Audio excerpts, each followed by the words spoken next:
el mundo, alrededor del 30% de mujeres mayores de 60 años la padecen, y en México se estima que el número oscila entre el 15 y el 30%.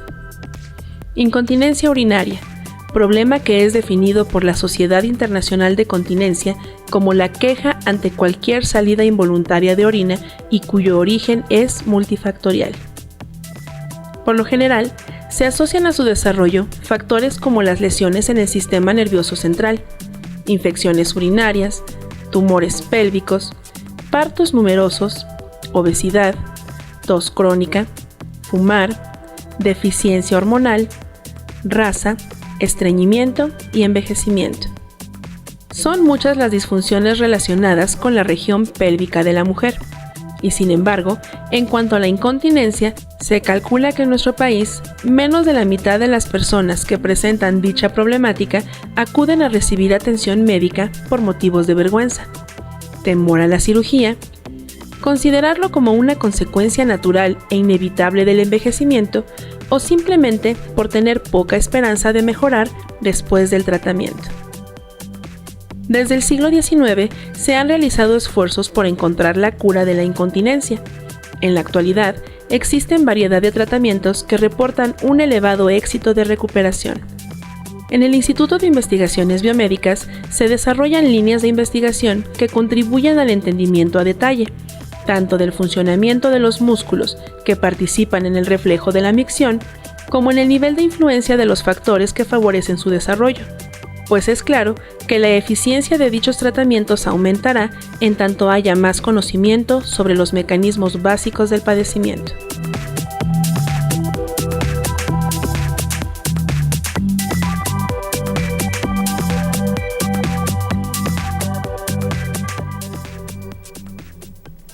Sean todos ustedes bienvenidos a la serie de programas del Instituto de Investigaciones Biomédicas, en el que estamos hablando de biomédicas y su salud.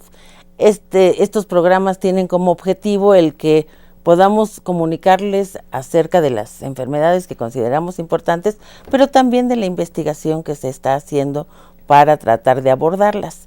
Hoy en día vamos a hablar de un problema muy interesante del que se habla muy poco, por diversas razones, vergüenza, porque las mujeres a veces nos da pena el que tengamos estos problemas, pero hoy vamos a hablar de incontinencia urinaria. Y el problema de incontinencia urinaria lo vamos a abordar desde el punto de vista médico, y para ello tengo el honor de que me acompañen en este programa 3 invitados. Una de ellas es la doctora Margarita Martínez, que es investigadora del Instituto de Investigaciones Biomédicas, que además se encuentra en la Unidad de Investigación en Tlaxcala, y Margarita se dedica, entre otras, a investigar los problemas de incontinencia urinaria en modelos animales. Pero además también tengo la compañía de 2 doctores que vienen de diferentes partes de la República. Uno de ellos es el doctor Cibiardo Cristóbal de León, que es cirujano urólogo y nos acompaña de la Universidad Autónoma de Guadalajara. Así es que me da mucho gusto que esté con nosotros. Sí. Y el otro de ellos, de los médicos que nos acompaña, es el doctor Carlos Pérez. El doctor Carlos Pérez viene un poquito de más lejos, porque viene de Delicias, Chihuahua, y también él trabaja en el Centro de Urología Avanzada, y es un honor que nos esté acompañando en este programa. Y para iniciar el programa, casi voy a lanzar una pregunta. Ya nos dijeron en el video qué es la incontinencia urinaria, pero en realidad a veces es necesario volverlo a platicar, porque yo creo que las gentes que nos están escuchando están muy interesadas en saber si me salen unas gotitas, ¿es incontinencia o no? Entonces, ¿quién de los 3 me quiere decir qué es la incontinencia urinaria? Doctor Cibiardo. En primer lugar, gracias por la invitación a su prestigiado programa. La incontinencia urinaria es un problema, como lo comentamos, un poco común, y muchas veces por vergüenza, como se mencionó, muchas señoras no acuden a los médicos o no saben cómo diagnosticar para ellas mismas la incontinencia urinaria. Realmente es una pérdida involuntaria, o sea, de orina que la persona tiene, y que nosotros los médicos, y que sea clínicamente demostrable Entonces eso se le sale la orina a las personas cuando no quieren que se les salga la orina, sin deseos de orinar o con un deseo fuerte de orinar, y moja el calzoncito o las piernas, o no llega al baño la persona, ¿no? De una manera muy simple. Sería eso una incontinencia urinaria, la queja que tiene tanto la señora o el señor en el momento que va a orinar y se moja con las gotas de orina o con el chorrito de orina, su salida, que se le sale la orina. Pues sería una definición de esto, ¿no? Margarita, ¿existen diferentes tipos de incontinencia o cómo está el...? Pues sí, de manera general se puede decir que hay 3. Una es la que se le llama de esfuerzo y ocurre cuando tosemos o estornudamos o hacemos algún esfuerzo y entonces sin querer se nos sale las gotas de orina. Es la más común. Y la otra es la de urgencia, que está uno en cualquier momento y de súbito le vienen a uno unas ganas incontrolables de orinar, pero ya no lo puedes detener, tienes que correr al baño o te haces ahí. Y luego la otra, que en realidad es una combinación de las dos, la de urgencia y la de esfuerzo, y que básicamente se presenta ya todavía pues a mayor edad, ¿no? Entonces, sobre todo la de esfuerzo es muy común en mujeres, y como bien decía Siviardo, pues el asunto es que luego a veces entre que no queremos decir, pero también que a veces pensamos que es algo muy natural, que porque ya estamos grandes o así debe de ser, ¿no? Porque tosemos e hicimos un esfuerzo de más, que es natural que se nos salga la orina. ¿Y no es natural y es remediable hasta cierto punto. Doctor Pérez, cuando hablamos de los problemas de incontinencia, una de las cosas que necesitamos saber es si estos problemas pueden tener alguna solución, qué tenemos que hacer, cómo vemos esto, porque yo creo que muchas mujeres, este problema es un problema desde niños, les enseñamos a los niños a controlarse, pero luego puede tener una mujer que tenga una infección, puede tener un problema de incontinencia, pero cuando normalmente estos problemas vienen después de los 60 años, o ¿cómo está esto de las edades? ¿Cómo está? Bueno, es una pregunta muy, muy importante porque mucha gente cree que solamente es una enfermedad de adultos. Nosotros tenemos muchos niños con un tipo de incontinencia que se llama enuresis. Son niños y niñas que mojan la cama y ellos son objeto incluso de maltrato infantil, porque la ignorancia de algunos padres les permite pensar que sus niños son caprichosos o que son flojos o simplemente que no quieren levantarse, y no es así, están enfermos. Las razones son múltiples. Entonces la incontinencia urinaria no tiene edad. Aquí es muy importante para todas las personas que nos están viendo y que estén padeciendo ellos o algún familiar, algún ser querido, el problema, si están sufriendo el problema de incontinencia, primero que sepan que no están solos, que hay mucha más gente.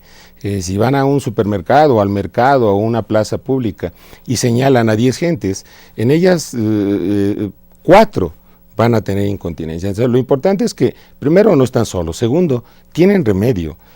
La solución está a la mano, pero lo primero que tienen que reconocer es como en el alcoholismo, que se tiene el problema, y si la gente no reconoce que tiene el problema, pues no busca ayuda.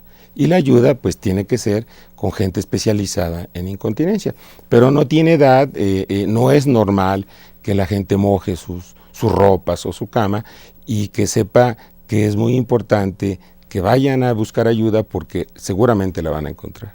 Muchas gracias. Quisiera yo recordarles que este programa se enriquece si ustedes nos hablan, nos hacen preguntas, y si nos hablan y nos hacen preguntas también les vamos a dar premios, porque tenemos para ustedes un libro que se llama La radiación al servicio de la vida, tenemos un reloj con el escudo de Biomédicas. Háblenos, háganos preguntas, estamos seguros de que tiene dudas y que este es el mejor momento para preguntarnos qué estamos haciendo y para qué y por qué es importante el problema de la incontinencia. Estábamos hablando de que sí es un problema muy específico también de las mujeres mayores de 60 años. O sea, esto, según nos decían en la cápsula que empezamos, el 30% de las mujeres en el mundo tiene problemas de incontinencia urinaria. Pero también en México se tienen las estadísticas, se sabe cuántas mujeres tienen el problema. En México a veces hay estudios subestudiados. Nosotros no tenemos una estadística real de la cantidad de mujeres que tienen incontinencia urinaria, pero las cifras que nosotros vemos en nuestra consulta por incontinencia urinaria podrá ser la tercera causa más común de consulta al urólogo que existe, y al ginecólogo todavía son precisas consultas importantes que hacen las señoras por incontinencia urinaria. Para que se tenga una idea, la incontinencia urinaria es más común que los infartos, es más común que la sinusitis, es más común que muchas enfermedades que a diario las personas tienen.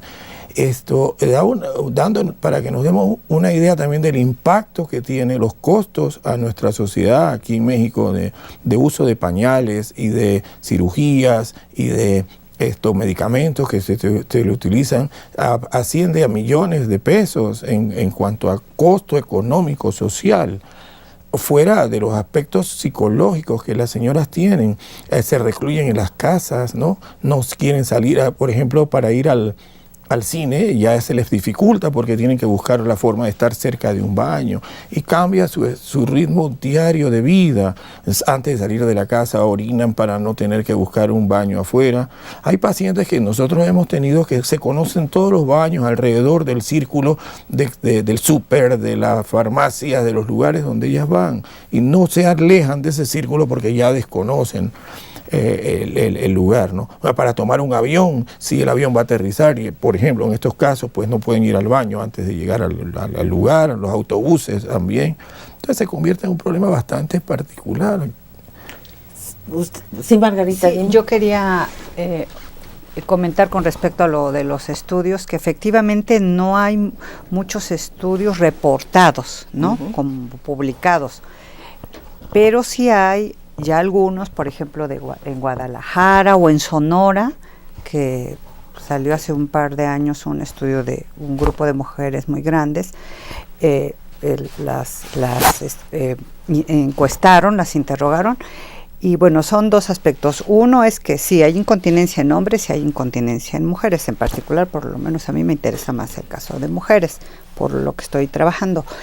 Y luego, además, no hay muchos estudios sistemáticamente reportados, pero sí hay la experiencia de los médicos, ¿no? que lo describen. Y en estos estudios se ha encontrado, por un lado, que sí, efectivamente corrobora lo que se ha encontrado en otros países, que las mujeres lo padecen mucho más que los hombres, ¿no? De 2 a 1, ¿no? Seguro. Por un lado. Y por otro, también, que si es por encuesta, eso también con la experiencia que nosotros hemos tenido levantando información, pues no se dice la verdad, por lo que ya habíamos platicado. Por el miedo. Sí, y entonces en realidad está subrepresentado el problema, ¿no? En un grupo de mujeres que nosotros con las que trabajamos, pues teníamos más aproximadamente un 50% con la encuesta levantada. 50%. Sí, era altísimo, en mujeres ya mayores, ¿no? De la tercera edad. Y ya con la prueba de la toalla. Pero nos tienes que explicar qué es la sí, prueba de la prueba toalla. De la sí, la sí, gente sí. no sabe qué es la prueba de la toalla. La prueba de la toalla es, pues, colocarse una toalla sanitaria y que se pesa antes de pedirle a la mujer que haga un poquito coloque. Bueno, y se la coloca, y después se le da de tomar pues 1 litro de agua o lo más que se pueda, y que haga algunas actividades, un poquito hasta subir escalones, etcétera, y después de 1 hora más o menos se vuelve a pesar la toalla, ¿no? Y con esa prueba de la toalla nosotros levantamos el 71% de las mujeres tenía incontinencia urinaria. A ver, pero al pesar la toalla lo que estás midiendo es la orina que salió y que se acumuló en la toalla. En la toalla, entonces te va a pesar 2 o 3 gramos más de lo que cuando se la pusiste, ¿no? Y entonces, ¿qué porcentaje dijiste? 71%. 71%. Yo Sí. quisiera comentar. Sí, por favor, Carlos. Doctora, que sí tiene que ver con la percepción. Siviardo y yo hemos visto, sobre todo en los hombres, es muy interesante, que le preguntamos a nuestros pacientes con próstata crecida de mucho tiempo, ¿y qué problema tiene usted? Y dice, no, yo estoy bien. Y llegan con los pantalones orinados, con los zapatos mojados, oliendo a orina.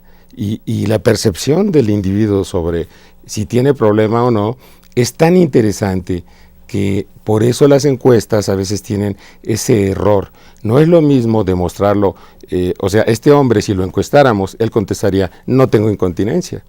Pero a la hora no necesitaríamos hacerle prueba de la toalla, bastaría con pesar el pantalón antes de que se lo pusiera, porque la percepción de la persona, a veces, aquí es muy importante lo que decía el doctor Siviardo, los costos tan elevados, no solamente en medicamentos, sino en jabones, en desodorantes, en pañales, pero en cuidadores. Y ahora muchas personas que tienen incontinencia a veces son recluidos en asilos porque ya la familia no es capaz de poderlos cuidar. Ellos a veces se resisten al tratamiento y aquí empiezan a elevarse mucho los costos. Pero sí, la incontinencia urinaria depende de la forma de preguntar o de estudiarla. Puede ir desde 3 de cada 10 personas hasta 7 o 8 de cada 10 personas, dependiendo del grupo, del sexo y de la edad. Sí. ¿Existe alguna sintomatología antes de o alguna cosa que podamos detectar que podamos decir, mira, estás teniendo problemas, por favor, es importante que veas a un urólogo? ¿Existe algo que podamos detectar? Bueno, hay factores de riesgo. Los factores de riesgo los decía muy bien en la introducción, que es el aumento de peso, el tabaquismo, el consumo elevado de cafeína, la dieta que no es rica en fibra, la gente que está estreñida durante mucho tiempo, que puja. Hay un grupo de personas que trabajan cargando pesado, sobre todo en las mujeres, en las enfermeras cuidadoras, las enfermeras que levantan a ancianos o que transportan pacientes de un quirófano a una camilla. Ellas tienen hasta un riesgo doble de incontinencia. Otro de los factores de riesgo, los atletas, es bien interesante. ¿Por qué los atletas?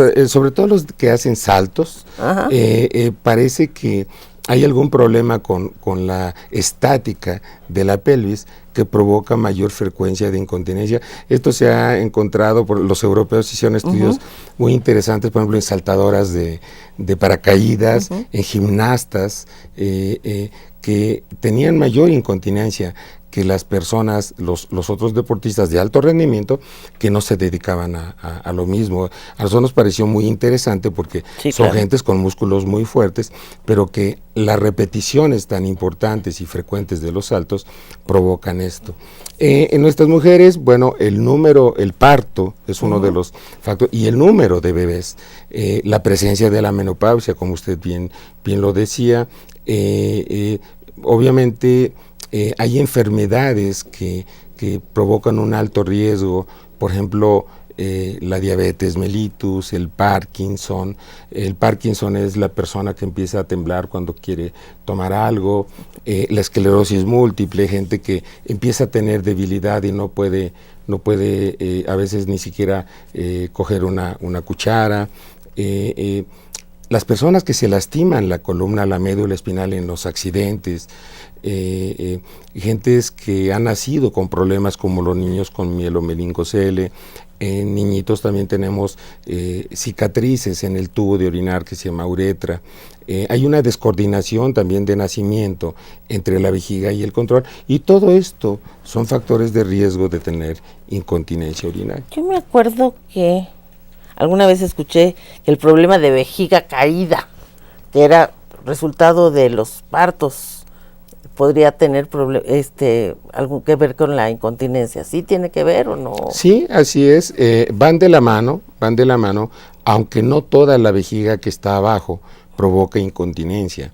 De hecho, algún tipo de vejigas que caen tienen el problema contrario. La gente no puede vaciar la vejiga porque la uretra, el tubo de orinar, se dobla cuando la vejiga sale de la vagina, y entonces es como una manguera que está doblada y no permite la salida de orina. Al final la vejiga se llena tanto que se mojan por rebosamiento. Con cualquier tosidura o al moverse, al levantarse de la cama, se escapa la orina.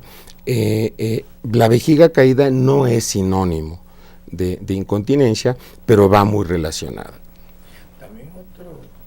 Aunando a lo que el doctor Carlos está diciendo, muchas veces la obesidad es uno de los factores que coadyuva a la incontinencia urinaria en las personas. Entonces aquí, pues pero últimamente le estamos echando la culpa de la obesidad a todo, ¿no? A todo. Pero se ha visto que hay una mayor facilidad para tener incontinencia urinaria en las personas que tienen obesidad mórbida mórbida o comórbida en comparación a las que son de delgadas. Las personas delgadas tienen todavía una menos predisposición a tener incontinencia urinaria que en estas personas. Y también el alto consumo de bebidas carbonatadas, que pues ya sabe que se bebe a diario en muchas cantidades, también se ha visto que eso favorece la presencia de incontinencia urinaria como factores que puedan agravar esta incontinencia. La cafeína produce también un importante factor de riesgo para las incontinencias urinarias. Al oír al doctor Carlos quería nada más ahondar un poquito a más edad hay más incontinencia. Entonces nosotros vemos, por ejemplo, pacientes ancianos, y la incontinencia urinaria en el anciano es sumamente común y quizás tiene un impacto económico y social todavía mayor. Porque hay personas que la incontinencia la tienen porque no pueden caminar o por barreras arquitectónicas ahí en la casa. Tienen escaleras para llegar al baño y el señor de edad no puede caminar con la rapidez para llegar al baño y entonces pierde orina, y si orina es una incontinencia urinaria que no la tiene sistémica porque su enfermedad no le favorece, ¿no? Y si encima de eso le mandan diuréticos o le mandan medicamentos que favorezcan la orina, esa persona va a tener una incontinencia urinaria causada por todos esos problemas a su alrededor, ¿no? Y ese es un fenómeno muy común en los señores de las casas de nosotros. En general el problema de hipertensión es un problema muy severo, y entonces a muchos de los pacientes se les receta antihipertensivos que tienen dosis bajitas de diurético y ni siquiera lo saben. Exacto. Y entonces empiezan a tener problemas y piensa que es lo normal. Y como lo decíamos, el costo social es muy alto. Desafortunadamente, muchas de estas gentes ya no quieren salir. Usted comentaba que estaban saliendo alrededor de su casa o donde sí conocían, donde podían asistir al sanitario. Pero yo he conocido gente que dice, yo ya no salgo de mi casa porque ya no puedo controlar y tengo incontinencia y mejor me quedo en mi casa. Y en algunos casos hasta me quedo en mi cama y cerca del baño porque no quiero, pues el problema yo creo que es muy profundo y sí es un problema que produce mucho daño psicológico y causa muchos problemas que deberíamos de poder pues conocer. Estamos a unos minutos de la pausa y yo quisiera nada más dejar conscientes a nuestro público que en realidad el problema de incontinencia es un problema muy común, que mucha gente lo sufre, pero cuando regresemos vamos a platicar de qué podemos hacer, porque sí hay tratamientos, ¿verdad? Y hay muchos tratamientos, y hay muchos estudios que podrían llevar al tratamiento. Entonces, les recuerdo que es importante que se comuniquen con nosotros. Los teléfonos del estudio son 56 22 87 28, 56 22 87 20, 56 22 87 18. El correo es mirador@cuaed.unam.mx y nuestra red social es Facebook Mirador Universitario. Vamos a la pausa, por favor.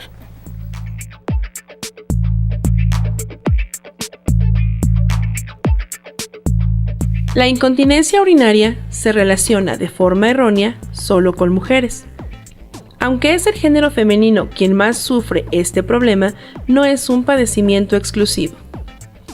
A pesar de que los hombres, debido a su anatomía, están más protegidos frente a esta patología, la cantidad de pacientes del género masculino que presentan incontinencia no es despreciable. El mayor obstáculo para desarrollar terapias 100% efectivas es el poco conocimiento que se tiene respecto al funcionamiento del esfínter externo y los músculos de la pared pélvica, pues no se toma en cuenta su verdadera complejidad.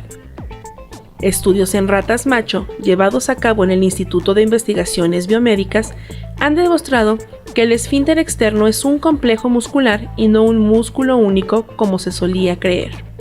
Estos resultados eventualmente podrán extrapolarse a humanos y servir de pauta a otros investigadores en la búsqueda de curas de las patologías del sistema reproductivo masculino y femenino.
La incontinencia urinaria es también un padecimiento que se presenta luego del parto vaginal, pues este ocurre en una zona del cuerpo de las mujeres que se caracteriza por tener una fisiología y una anatomía compleja, en la que se encuentran varias estructuras que participan tanto en las funciones sexuales como en las no sexuales. La musculatura estriada pélvica es muy importante. Patologías urinarias como el vaginismo, el prolapso genital y la incontinencia urinaria y fecal son ocasionadas muchas veces por la disfunción de esta musculatura. En el Instituto de Investigaciones Biomédicas se han estudiado modelos animales, con el objetivo de ampliar el conocimiento respecto a la participación en la reproducción y la micción de este y otros músculos, para con ello poder reducir la morbilidad materna.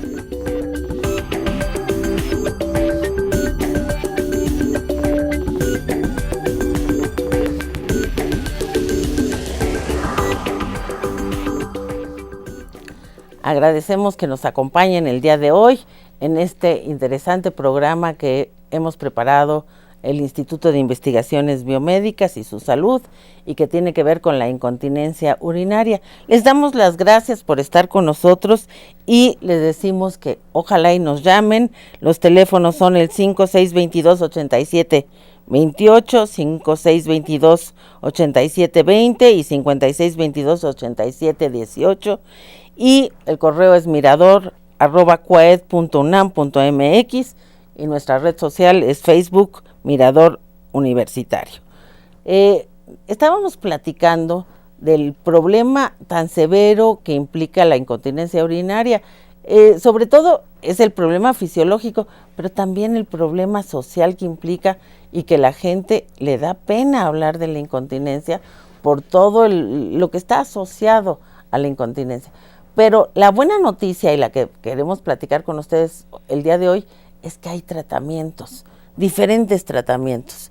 ¿Quién me platica de los tratamientos? Bueno, los tratamientos dependen del tipo de incontinencia urinaria. Aquí el urólogo tiene que hacer un diagnóstico fino, para diferenciar si se trata de una incontinencia de urgencia, una de esfuerzo o una mixta. Lo que hacemos normalmente es tratar primero la incontinencia de urgencia y enseguida ver cuánto mejoró la persona y ver si es necesario hacer algo para la incontinencia. Tengo que interrumpirlo, Carlos. ¿Cómo tratamos la incontinencia de emergencia? ¿Le damos medicamentos? ¿Qué hacemos?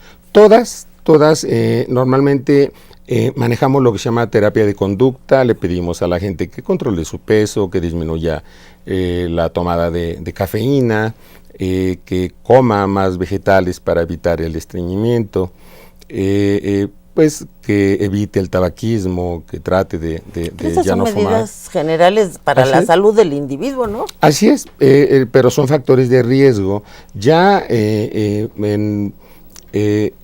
las medidas específicas son los ejercicios del piso pélvico, los llamados ejercicios de Kegel, que aquí es importante apuntar que deben de ser entrenados los pacientes por gentes que se dediquen a esto. Voy a necesitar que me platiquen qué son esos ejercicios de Kegel, porque no sé de qué se tratan. Y evidentemente, si yo no sé, yo me imagino que el público tampoco sabe. Pero luego vamos a entrar a qué son los ejercicios de Kegel, que son ejercicios de la pared pélvica. Así es, de los músculos del piso pélvico.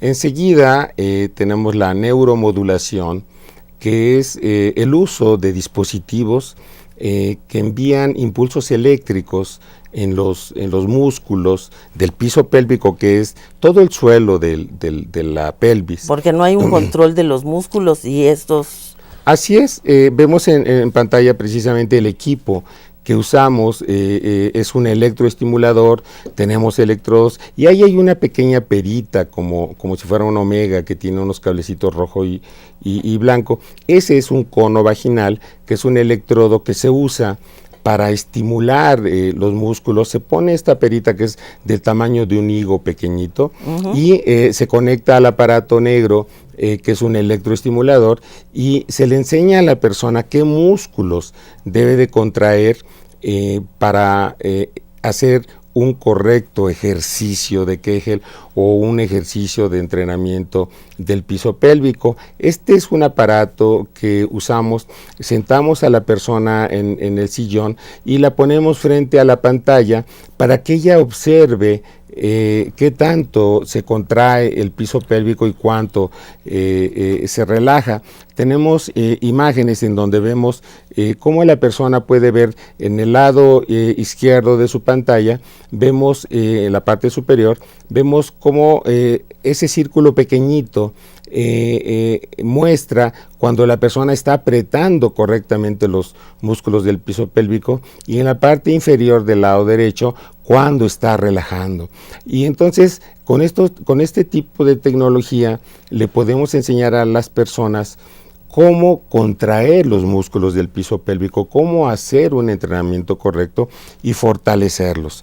Y con esto hemos logrado a veces hasta un 60% de éxito antes de llegar a la cirugía.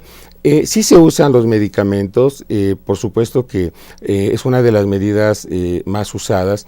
Sin embargo, en este momento tienen los siguientes defectos. Uno, son muy caros, se usan para siempre. No curan, solamente tienen efecto mientras se usan. Mientras se está tomando. Así es, y tienen efectos indeseables como el mareo, la visión borrosa, la boca seca, y en algunas personas da taquicardia, que es el latido cardíaco, la sensación de palpitaciones, y no es recomendable su uso en gentes de edad avanzada. O sea, lo mejor sería los ejercicios de Kegel. La neuromodulación, ¿sí? Tenemos una técnica que ahora estamos investigando precisamente en un trabajo de mi tesis doctoral en el Centro de Biología de la Conducta que dirige la doctora Margarita, y estamos haciendo lo que se llama la neuromodulación por electroestimulación del nervio tibial posterior. Desde 1983 se encontró algo muy interesante, que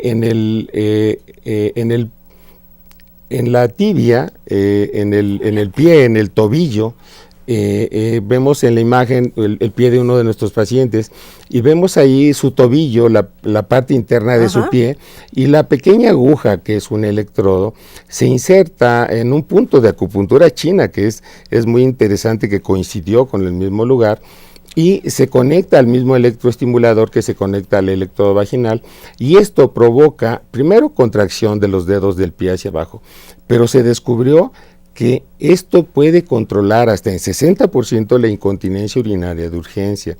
Nosotros hemos encontrado en nuestros trabajos preliminares que vamos a mostrar en el Congreso Nacional, en el Congreso de la Confederación Americana de Urología la próxima semana, que desde la primera sesión la gente empieza a mejorar su calidad de vida. Entonces es interesantísimo cómo este tipo de terapias de neuromodulación pueden a veces durar hasta 2 años de eficacia comparado con un medicamento, disminuyendo los costos, sin los efectos adversos. Pero qué interesante que en el pie se pueda controlar. Así es, lo que pasa es que este nervio que se llama tibial posterior, cuando es estimulado, guarda información en la médula espinal y también se van a la corteza cerebral, a las áreas del aprendizaje. Entonces, todos estos sistemas están relacionados con la urgencia de orinar y el cuerpo empieza a tener lo que se llama plasticidad o neuroplasticidad y cambia y se restablecen los mecanismos Qué maravilla, normales. Eso suena magia. Así es. Pero también usted está proponiendo otro tratamiento nuevo, ¿verdad? ¿Nos puede platicar, doctor, por favor? Después de que uno lleva a la paciente a los diferentes, o al paciente, señor, a los diferentes tratamientos conductuales, neuroestimulación tibial, etcétera, y no tienen éxito, por llamarle de alguna manera, particularmente el paciente no recibió la mejoría que quería. Es que luego depende de la etiología, ¿no? De las causas. Porque este tratamiento no se le va a dar a todo el que venga con incontinencia urinaria, tiene que tener su selección, lógicamente. Entonces vienen las cirugías. Entonces cuando vienen las cirugías, pues viene la cirugía abierta, en donde se hace una operación abierta para corregir el trastorno de la incontinencia urinaria. Pero las cirugías han quedado en el 1% de los tratamientos para la incontinencia urinaria por la morbilidad, las molestias y la anestesia. Entonces se han hecho cirugías costo, ¿no? Y costo. Entonces ahorita estamos haciendo cirugías aplicando mallas o sling o lo que están viendo en pantalla, que son fascias de dermis acelular que se conjuga con la pérdida de la elasticidad del músculo de la persona, y entonces al ponerle estas fascias o estos implantes que son biológicos, se adhieren. ¿Son implantes de qué? De dermis humana. Okay. O sea, las señoras que se le hacen cirugías plásticas, etcétera, esa dermis que queda se trata en los laboratorios de medicina y se limpia y se le quita las partes celulares. Y entonces eso sirve como una tela, por llamarle de alguna manera al público, andamio. como un andamio que se adhiere al tejido muscular débil que la persona tiene, y eso da de nuevo fuerza y reconstruye reconstruimos de esa manera el piso pélvico dañado, pues afectado. Y entonces al tiempo este tejido forma parte natural de la persona lo absorbe, lo llega a tener nueva vascularidad, y eso es una forma moderna, nueva de tratar estos problemas de incontinencia urinaria, cuando la incontinencia urinaria se debe a esa falta de soporte que la persona perdió, ¿no? por la edad. Entonces, esto tiene la facilidad de que se colocan inclusive con anestesia local. Nosotros ponemos un punto de anestesia local alrededor de la uretra, y en una pequeña incisión que se hace muy chiquitita en la uretra de la persona, se colocan estas pequeñas endoprótesis, por llamarle de esa forma, y consigue uno que la persona tenga una mejoría de su incontinencia urinaria. Qué maravilla. Yo estoy sentada aquí pensando, Mi madre ya falleció, pero sufrió de incontinencia urinaria, como no los conocía antes. Le hubieran resuelto el problema a mi madre. Qué bueno que están aquí. El Botox es otra sustancia que también utilizamos para tratar... El Botox, el que se pone la gente en la cara para estirarse, para que los músculos ya no se... Ajá, para que los músculos no. Ajá. Cuando la incontinencia urinaria se debe a una hiperactividad de la vejiga, hay incontinencias urinarias que se deben a que la vejiga se contrae demasiado y demasiado fuerte. Entonces nosotros aplicamos pequeñas cantidades de Botox alrededor de la vejiga y logramos conseguir que ella reduzca esa fuerza de contracción, se relaja el tejido, como ocurre cuando se pone en la cara, y entonces la persona tiene una mejoría. El Botox sería una alternativa quizás antes de llevar inclusive a cirugías a la persona. Claro, el Botox tiene mucha ventaja en incontinencias urinarias por vejigas hiperactivas, y inclusive hay incontinencia urinaria por exceso de llenado en la vejiga, personas que tienen el tubito que se llama uretra muy cerrado y la incontinencia se debe a que la vejiga no funciona, se va llenando, se llama incontinencia por rebosamiento. Esa incontinencia por rebosamiento muchas veces la tratamos inyectándole el Botox en la uretra a la persona y al relajar la uretra más logra tener una mejor continencia. Y ese puede ser un tratamiento también ideal. Todavía podemos ir un poquito más allá, doctoras, con tratamientos que se ponen con neuromoduladores en la columna. En la columna vertebral aplicamos unos neuromoduladores y esos neuromoduladores hacen que haya contracción o relajación. Se llama neuroestimuladores, ¿no?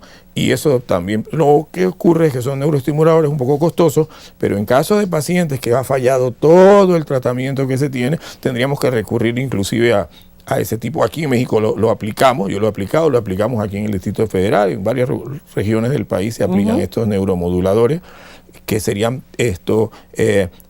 como marcapasos vesicales que se pueden implantar en el cuerpo de la persona. Y si vamos un poco más allá, salió un sistema robótico para personas con incontinencia urinaria, con vejigas neurogénicas por parálisis, en donde se le introduce un marcador dentro del cuerpo, dentro de la columna, y a la raíz nerviosa que no tiene la estimulación, se puede ir estimulando con pequeñas dosis de energía eléctrica para lograr que la persona tenga continencia. Y no lo llevemos a las cirugías de continencias mayores que se tiene y mejora la calidad de vida del paciente, ¿no? Yo me quedé con algo que creo que le voy a preguntar a Margarita porque no ha hablado, entonces quiero que nos platique. Pero ya sé, pero ¿qué son los ejercicios de Kegel? Yo sé, yo entendí que si usamos del sitio y podemos, para que la gente reconozca cuáles son los músculos que tiene que mover, pero ¿qué son? ¿Y hay talleres de eso? ¿Dónde aprendo a hacer estos ejercicios? Bueno, en principio, la musculatura del piso pélvico son muchos músculos, ¿no? Muchos. Pero uno de ellos es un músculo estriado, es el pubococcigio, ¿no? Ese que cuando vamos a orinar las mujeres y estamos orinando y de momento paramos la orina voluntariamente, ese que se contrajo, ese es el pubococcigio.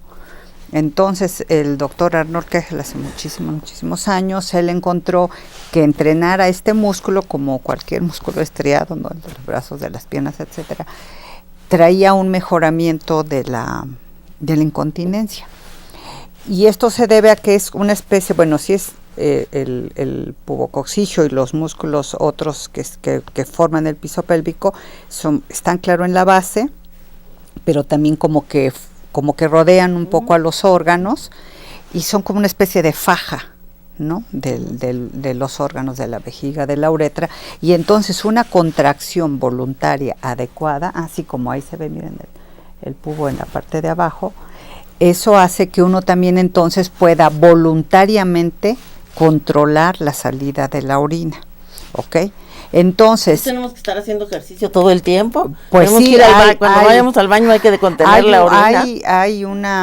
Hay indicaciones de cómo controlarlo. Claro, una es como lo hace Carlos, que te colocan en el electrodo y todo eso y para estimulártelo y que tú lo percibas y entonces aprendas. Otro es también, bueno, nada más primero percibirlo como esta manera que yo les decía, y después hay rutinas, pero efectivamente hay que buscar, hay médicos que te enseñan cómo hacer este entrenamiento, y tú lo puedes hacer sin necesidad de ir al médico.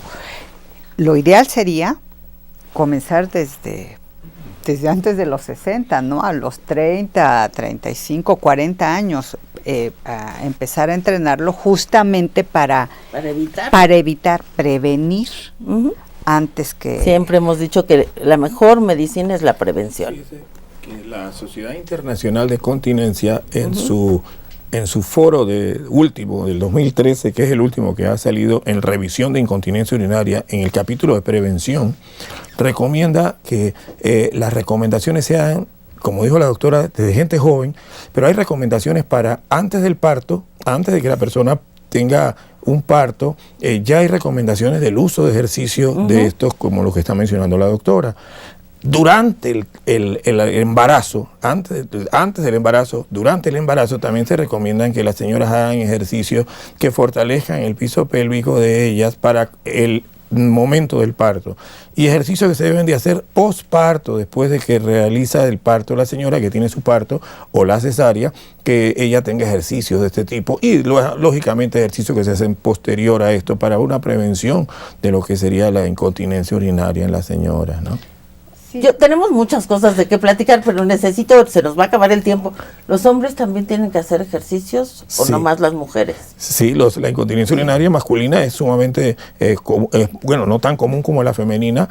Como dijeron, casi una tercera parte de las incontinencias se ve en hombres exclusivamente, y entonces ellos también deben de hacer ejercicio. Existen ejercicios de piso pélvico. Cuando nosotros los urólogos operamos al paciente por cáncer de próstata, la cirugía de cáncer de próstata tiene una complicación muy frecuente, que es la incontinencia urinaria, y lo primero que hacemos en el paciente saliendo de la cirugía prácticamente es empezar a hacer ejercicios del piso pélvico en el hombre como una terapia de rehabilitación para prevenir y para conseguir que el paciente tenga continencia posterior, y hay hasta un 90% de éxito posterior a los entrenamientos de piso pélvico en señores puede llegar a tener hasta un 90% de 90% continencia es un en montón. pacientes cuando se hace la rehabilitación pélvica tempranamente. Y para los hombres, pues las medicinas también, existen medicamentos. Aquí hemos hablado un poco, no quiero despreciar a las medicinas, pero también tienen su rol. Los medicamentos también funcionan de alguna manera. Yo creo que el 90% de los médicos en este país damos tratamientos llega el Con paciente fármacos. con fármacos, ¿no? Que el paciente realmente se ve beneficiado también con los pros y contras que tienen los fármacos, ¿verdad? Margarita, tú querías decir algo y no te dejé hablar. No, bueno, que hay también en los ejercicios de Kegel están estas estrategias intermedias también, que utilizan los conos o las bolitas, que se colocan Que las son mujeres, bolitas, unas bolitas chinas, creo que le llaman, ¿no? Con peso. Con Con un peso. peso, y que uno se las introduce, los sostenes que tienen, y entonces es una manera también de aumentar el peso y de visualizar mejor cómo está uno haciendo el ejercicio, ¿no? de la musculatura. Es como hacer pesas, perdón. Sí. Es como hacer pesas. Pues lo pero mismo, con pero la con el vagina. músculo de la- Con la vagina. Pero sí, efectivamente, hay que buscar Yo ayuda. ya tengo otras 1000 preguntas, pero antes Sí. no me contestaste. ¿Hay talleres para enseñarme a usar esto? ¿O qué haces con tus señoras en Tlaxcala? Bueno, no, apenas vamos a empezar a montar nuestro taller, ¿verdad? Porque sí es algo que tampoco es que cualquiera lo pueda ofrecer, y aquí con la ayuda de ellos como médicos y con otros colegas, también un sexólogo y otra colega Ahorita que me terapista. dices sexólogo, yo ya tengo en mente. Sí. Estas terapias también deben de servir para mejorar por la calidad supuesto. sexual. Pero bueno, síguele con Sí, bueno, el con taller. ellos vamos a ofrecer, pero hay muchos médicos que lo ofrecen, ¿no? Un médico urólogo, incluso un ginecólogo, que esté preparado. Los sexólogos mismos, yo he visto 2 o 3 sexólogas que te los enseñan, ¿no? Pero nosotros lo queremos también ofrecer un poquito en un sistema más abierto, ¿no? Que puedan acudir. En mi caso me interesan las mujeres, que puedan acudir mujeres y que nosotros les podamos ofrecer esa asesoría, dijéramos de manera, pues si se puede, gratuita, ¿no? Para que ellas lo sigan haciendo ya después en su casa. Pero qué maravilla, eso es de lo más importante. Y algo más que nos quieran decir, porque ya el tiempo se está bueno, sí, también acabando. quería decir que el doctor Kegel, él encontró que, claro, este entrenamiento de la musculatura servía efectivamente para la incontinencia, pero al mismo tiempo se encontró que, o las mujeres reportaban que mejoraban sus relaciones sexuales y su sensación placentera. Efectivamente, por donde iba un poco tu pregunta. Pues es que lo primero que se sí, me ocurrió. efectivamente, porque pues digo, están alrededor de la vagina, forman parte de esta estructura, pues que es una, ¿no? La parte de micción, los órganos de micción y de reproducción, pues están en el mismo sitio, dijéramos. Entonces toda esta musculatura, el entrenamiento también favorece. Yo creo esto. que con mucha pena, pero para el año que entra vamos a tener que tener un programa de calidad sexual, porque sí creo que es muy importante. Pero mientras llegamos a ese programa, tengo otra pregunta y nada más nos quedan 5 minutos, así es que el tiempo se ha pasado volando. Margarita, ¿qué haces tú? Aparte de estudiar a las personas, tú tienes modelos de laboratorio. Sí, ¿Qué estudias en esos modelos? Bueno, es que como bien decían aquí los doctores, es multifactorial, ¿no? El problema de la incontinencia. Entonces, nosotros en el laboratorio de biomédicas, allá en la Universidad de Tlaxcala, lo que estamos haciendo es trabajar con modelos animales, en particular la coneja, y tratamos de separar estos factores, ¿no? Porque en los animales sí se puede hacer experimentos, y entonces estamos probando el efecto que tiene, por ejemplo, la multiparidad, o no tener partos, o tener varios partos, el efecto que tiene sobre esta musculatura, que yo les decía que es bien compleja, que es afectada por las hormonas diferencialmente, porque también se utiliza la terapia hormonal y no siempre funciona. Y también ahora estamos sumando el factor de la edad en animales. O sea, animales más viejos. Viejas, en conejas o en ratas viejas, y empezamos a medir diferentes funciones de la musculatura estriada o el efecto de las hormonas, etcétera, con el afán de contribuir justamente a discriminar estos efectos, estos pues estímulos o factores de riesgo que definitivamente a veces pues es muy difícil discriminar en seres humanos, ¿no? Y es muy interesante y muy importante, porque si podemos saber las causas, podemos prevenir, que es lo que decíamos, medicina preventiva. Efectivamente. Nos quedan pocos minutos y yo quisiera que cada uno de ustedes me dijera qué le recomendaría ahorita a una gente que para mejorar, que no tenga problemas de incontinencia, y qué tratamientos. No tenemos mucho tiempo, así es que tienen que ser muy específicos. En primer lugar, que acudan cuando tengan este problema de incontinencia urinaria, que acudan con el especialista, en este caso con los urólogos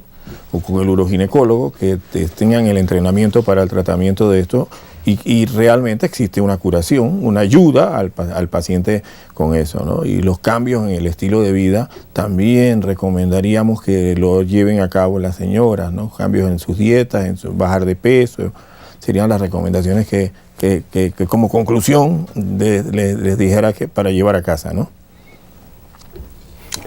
Nosotros hemos encontrado que las mujeres que se están curando con estas técnicas de neuromodulación de incontinencia urinaria mejoran hasta en 300% su capacidad de tener orgasmos.